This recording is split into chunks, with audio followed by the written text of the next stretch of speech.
श्री गणेशाय नमः। ओम नमो भगवते वासुदेवाय। श्रीमद् भागवत महापुराण में तृतीय स्कंद पहला अध्याय प्रारंभ करते हैं। उद्धव और विदुर की भेंट। श्री सुखदेव जी ने कहा, परीक्षित, जो बात तुमने पूछी है वही पूर्व काल में अपने सुख समृद्धि से पूर्ण घर को छोड़कर वन में गए हुए विदुर जी ने भगवान मैत्रेय जी से पूछी थी। जब सर्वेश्वर भगवान श्री कृष्ण पांडवों के दूत बनकर गए थे, तब वे दुर्योधन के महलों को छोड़कर उसी विदुर जी के घर में उसे अपना ही समझकर बिना बुलाए चले गए थे। राजा परीक्षित ने पूछा, प्रभो, यह तो बतलाइए कि भगवान मैत्रेय के साथ विदुर जी का समागम कहाँ और किस समय हुआ था। पवित्र आत्मा विदुर ने महात्मा मैत्रेय जी से कोई साधारण प्रश्न नहीं किया होगा, क्योंकि उसे तो मैत्रेय जी जैसे साधु शिरोमणि ने अभिनंदन पूर्वक उत्तर देकर महिमान्वित किया था। सूत जी कहते हैं, सर्वज्ञ सुखदेव जी ने राजा परीक्षित के इस प्रकार पूछने पर अति प्रसन्न होकर कहा, सुनो। श्री सुखदेव जी कहने लगे, परीक्षित, यह उन दिनों की बात है जब अंधे राजा धृतराष्ट्र ने अन्यायपूर्वक अपने दुष्ट पुत्रों का पालन पोषण करते हुए अपने छोटे भाई पांडु के अनाथ बालकों को लाक्षा भवन में भेजकर आग लगवा दी। जब उनके पुत्रवधू और महाराज युधिष्ठिर की पटरानी द्रौपदी के केश दुःशासन ने भरी सभा में खींचे, उस समय द्रौपदी की आंखों से आंसू की धारा बह चली और उस प्रवाह से उसके वक्षः स्थल पर लगा हुआ केसर भी बह चला। किंतु धृतराष्ट्र ने अपने पुत्र को उस कुकर्म से नहीं रोका। दुर्योधन ने सत्यपरायण और भोले भाले युधिष्ठिर का राज्य जुए में अन्याय से जीत लिया और उन्हें वन में निकाल दिया। किंतु वन से लौटने पर प्रतिज्ञानुसार जब उन्होंने अपना न्यायोचित पैतृक भाग मांगा, तब भी मोहवश उन्होंने उन अजातशत्रु युधिष्ठिर को उनका हिस्सा नहीं दिया। महाराज युधिष्ठिर के भेजने पर जब जगतगुरु भगवान श्री कृष्ण ने कौरवों के सभा में हित भरे सुमधुर वचन कहे, जो भीष्मादि सज्जनों को अमृत से लगे, पर कुरुराज ने उनके कथन को कुछ भी आदर नहीं दिया। देते कैसे? उनके तो सारे पुण्य नष्ट हो चुके थे। फिर जब सलाह के लिए विदुर जी को बुलाया गया, तब मंत्रियों में श्रेष्ठ विदुर जी ने राजभवन में जाकर बड़े भाई धृतराष्ट्र के पूछने पर उन्हें वह सम्मति दी, जिसे नीति शास्त्र के जानने वाले पुरुष विदुर नीति कहते हैं। उन्होंने कहा, महाराज, आप अजातशत्रु महात्मा युधिष्ठिर को उनका हिस्सा दे दीजिए। वे आपके न सहने योग्य अपराध को भी सह रहे हैं। भीम रूप काले नाग से तो आप भी बहुत डरते हैं। देखिए, वह अपने छोटे भाइयों के सहित बदला लेने के लिए बड़े क्रोध से फुफकारें मार रहा है। आपको पता नहीं, भगवान श्री कृष्ण ने पांडवों को अपना लिया है। वे यदुवीरों के आराध्य देव इस समय अपनी राजधानी द्वारकापुरी में विराजमान हैं। उन्होंने पृथ्वी के सभी बड़े बड़े राजाओं को अपने अधीन कर लिया है तथा ब्राह्मण और देवता भी उन्हीं के पक्ष में हैं। जिसे आप पुत्र मानकर पाल रहे हैं तथा जिसकी हाँ में हाँ मिलाते जा रहे हैं, उस दुर्योधन के रूप में तो मूर्तिमान दोष ही आपके घर में घुसा बैठा है। यह तो साक्षात भगवान श्री कृष्ण से द्वेष करने वाला है। इसी के कारण आप भगवान श्री कृष्ण से विमुख होकर श्रीहीन हो रहे हैं। अतएव यदि आप अपने कुल की कुशल चाहते हैं, तो इस दुष्ट को तुरंत ही त्याग दीजिए। विदुर जी का ऐसा सुंदर स्वभाव था कि साधु जन भी उसे प्राप्त करने की इच्छा करते थे। किंतु उनकी यह बात सुनते ही कर्ण, दुःशासन और शकुनी के सहित दुर्योधन के होठ अत्यंत क्रोध से फड़कने लगे और उसने उनका तिरस्कार करते हुए कहा, अरे, इस कुटिल दासी पुत्र को यहाँ किसने बुलाया है? यह जिनके टुकड़े खा खा कर जीता है, उन्हीं के प्रतिकूल होकर शत्रु का काम बनाना चाहता है। इसके प्राण तो मत लो, परंतु इसे हमारे नगर से तुरंत बाहर निकाल दो। भाई के सामने ही कानों में बाण के समान लगने वाले इन अत्यंत कठोर वचनों से मर्माहत होकर विदुर जी ने कुछ बुरा न माना और भगवान की माया को प्रबल समझकर अपना धनुष राजद्वार पर रख वे हस्तिनापुर से चल दिए। कौरवों को विदुर जैसे महात्मा बड़े पुण्य से प्राप्त हुए थे। वे हस्तिनापुर से चलकर पुण्य करने की इच्छा से भूमंडल में तीर्थपाद भगवान के क्षेत्रों में विचरने लगे, जहाँ श्रीहरि, ब्रह्मा, रुद्र, अनंत आदि अनेकों मूर्तियों के रूप में विराजमान हैं। जहाँ जहाँ भगवान की प्रतिमाओं से सुशोभित तीर्थ स्थान, नगर, पवित्र वन, पर्वत, निकुंज और उनमें निर्मल जल से भरे हुए नदी सरोवर आदि थे, उन सभी स्थानों में वे अकेले ही विचरते रहे। वे अवधूत वेश में स्वच्छंदता पूर्वक पृथ्वी पर विचरते थे, जिससे आत्मीय जन उन्हें पहचान न सकें। वे शरीर को सजाते न थे, पवित्र और साधारण भोजन करते, शुद्ध वृत्ति से जीवन निर्वाह करते, प्रत्येक तीर्थ में स्नान करते, जमीन पर सोते और भगवान को प्रसन्न करने वाले व्रतों का पालन करते रहते थे।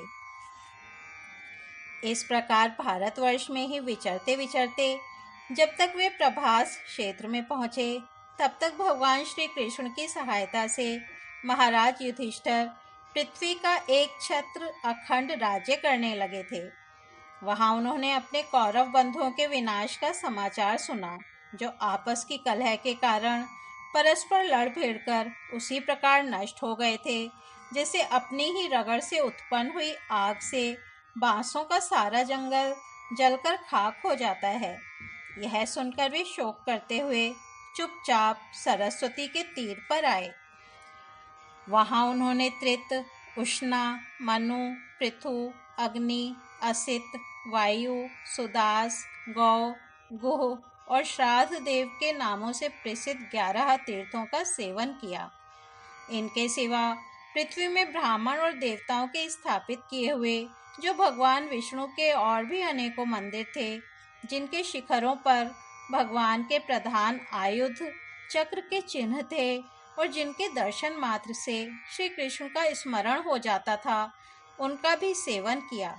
वहाँ से चलकर वे धन धान्यपूर्ण सौराष्ट्र, सौवीर, मत्स्य और कुरुजांगल आदि देशों में होते हुए जब कुछ दिनों में यमुना तट पर पहुँचे, तब वहाँ उन्होंने परम भागवत उद्धव जी का दर्शन किया। वे भगवान श्री कृष्ण के प्रख्यात सेवक और अत्यंत शांत स्वभाव थे। वे पहले बृहस्पति जी के शिष्य रह चुके थे। विदुर जी ने उन्हें देखकर प्रेम से गाढ़ आलिंगन किया और उनसे अपने आराध्य भगवान श्री कृष्ण और उनके आश्रित अपने स्वजनों का कुशल समाचार पूछा। विदुर जी कहने लगे, उद्धव जी, पुराण पुरुष बलराम जी और श्री कृष्ण ने अपनी ही नाभि कमल से उत्पन्न हुए ब्रह्मा जी की प्रार्थना से इस जगत में अवतार लिया है। वे पृथ्वी का भार उतारकर सबको आनंद देते हुए अब श्री वसुदेव जी के घर कुशल से रह रहे हैं ना। प्रियवर, हम कुरुवंशियों के परम सुहृद और पूज्य वसुदेव जी, जो पिता के समान उदारता पूर्वक अपनी कुंती आदि बहनों को उनके स्वामियों का संतोष कराते हुए उनकी सभी मनचाही वस्तुएं देते आए हैं, आनंद पूर्वक हैं। प्यारे उद्धव जी, यादवों के सेनापति वीरवर प्रद्युम्न जी तो प्रसन्न हैं ना, जो पूर्व जन्म में कामदेव थे तथा जिन्हें देवी रुक्मणी जी ने ब्राह्मणों की आराधना करके भगवान से प्राप्त किया था। सातवत, वृष्णि, भोज और दाशार्ह वंशी यादवों के अधिपति महाराज उग्रसेन तो सुख से हैं ना, जिन्होंने राज्य पाने की आशा का सर्वथा परित्याग कर दिया था। किंतु कमल नयन भगवान श्री कृष्ण ने जिन्हें फिर से राज्य सिंहासन पर बैठाया। सौम्य, अपने पिता श्री कृष्ण के समान समस्त रथियों में अग्रगण्य श्री कृष्ण तनय सांब सकुशल तो हैं। ये पहले पार्वती जी के द्वारा गर्भ में धारण किए हुए स्वामी कार्तिक हैं। अनेकों व्रत करके जाम्बवती ने इन्हें जन्म दिया था, जिन्होंने अर्जुन से रहस्य युक्त धनुर्विद्या की शिक्षा पाई है। वे सात्विक तो कुशल पूर्वक हैं। वे भगवान श्री कृष्ण की सेवा से अनायास ही भगवत जनों की उस महान स्थिति पर पहुंच गए हैं जो बड़े बड़े योगियों को भी दुर्लभ है। भगवान के शरणागत निर्मल भक्त बुद्धिमान अक्रूर जी भी प्रसन्न है ना, जो श्री कृष्ण के चरण चिन्हों से अंकित वज्र के मार्ग की रज में प्रेम से अधीर होकर लौटने लगे थे। भोजवंशी देवक की पुत्री देवकी जी अच्छी तरह है ना, जो देव माता अदिति के समान ही साक्षात विष्णु भगवान की माता हैं। जैसे वेद त्रयी यज्ञ विस्तार रूप अर्थ को अपने मंत्रों में धारण किए रहती है, उसी प्रकार उन्होंने भगवान श्री कृष्ण को अपने गर्भ में धारण किया था। आप भक्तजनों की कामनाएं पूर्ण करने वाले भगवान अनिरुद्ध जी सुखपूर्वक है ना, जिन्हें शास्त्र वेदों के आदिकरण और अंतःकरण चतुष्टय के चौथे अंश मन के अधिष्ठाता बतलाते हैं।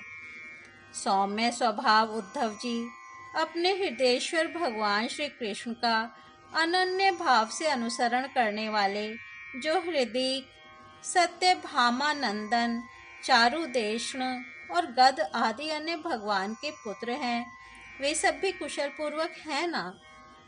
महाराज युधिष्ठिर अपनी अर्जुन और श्री कृष्ण रूप दोनों भुजाओं की सहायता से धर्म मर्यादा का न्यायपूर्वक पालन करते हैं ना।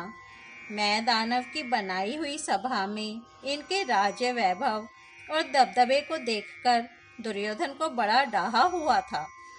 अपराधियों के प्रति अत्यंत असहिष्णु भीमसेन ने सर्प के समान दीर्घकालीन क्रोध को छोड़ दिया है क्या? जब वे गदा युद्ध के में तरह तरह के पैंतरे बदलते थे, तब उनके पैरों की धमक से धरती डोलने लगती थी। जिनके बाड़ों के जाल से छिपकर किरात वेशधारी अतएव किसी की पहचान में न आने वाले भगवान शंकर प्रसन्न हो गए थे, वे रथी और यूथपतियों का सुयश बढ़ाने वाले गांडीवधारी अर्जुन तो प्रसन्न है ना। अब तो उनके सभी शत्रु शांत हो चुके होंगे। पलक जिस प्रकार नेत्रों की रक्षा करते हैं, उसी प्रकार कुंती के पुत्र युधिष्ठिर आदि जिनकी सर्वदा संभाल रखते हैं और कुंती ने ही जिनका लालन पालन किया है, वे माद्री के यमज पुत्र नकुल सहदेव कुशल से तो है ना। उन्होंने युद्ध में शत्रु से अपना राज्य उसी प्रकार छीन लिया जैसे दो गरुण इंद्र के मुख से अमृत निकाल लाएं।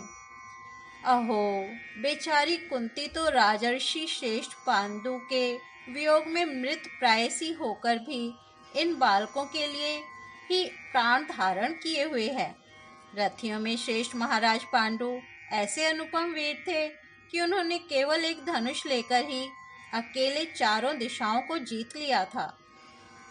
सौम्य स्वभाव उद्धव जी, मुझे तो अधः पतन की ओर जाने वाले उन धृतराष्ट्र के लिए बार बार शोक होता है, जिन्होंने पांडवों के रूप में अपने परलोकवासी भाई पांडु से ही द्रोह किया तथा अपने पुत्रों की हाँ में हाँ मिलाकर अपने हित चिंतक मुझको भी नगर से निकलवा दिया।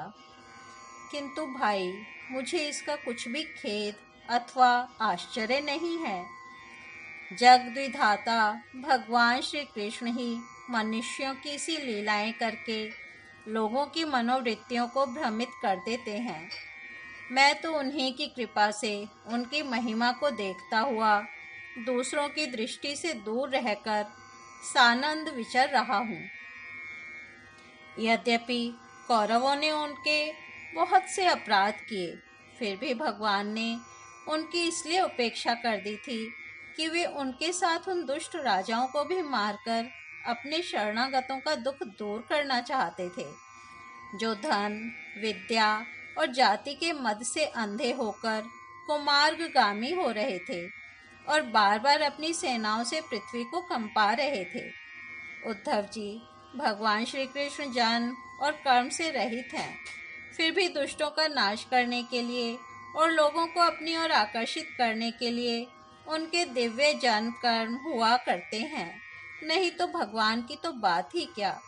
दूसरे जो लोग गुणों से पार हो गए हैं, उनमें भी ऐसा कौन है जो इस कर्माधीन देह के बंधन में पड़ना चाहेगा।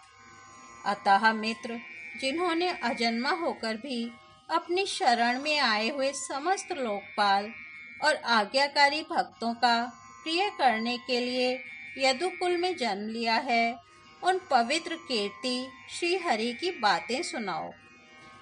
इस तरह श्रीमद् भागवत में तृतीय स्कंद पहला अध्याय समाप्त होता है। दूसरा अध्याय उद्धव जी द्वारा भगवान की बाल लीलाओं का वर्णन हम कल सुनेंगे। तब तक हम यहीं विराम देते हैं। हरि ओम तत्सत।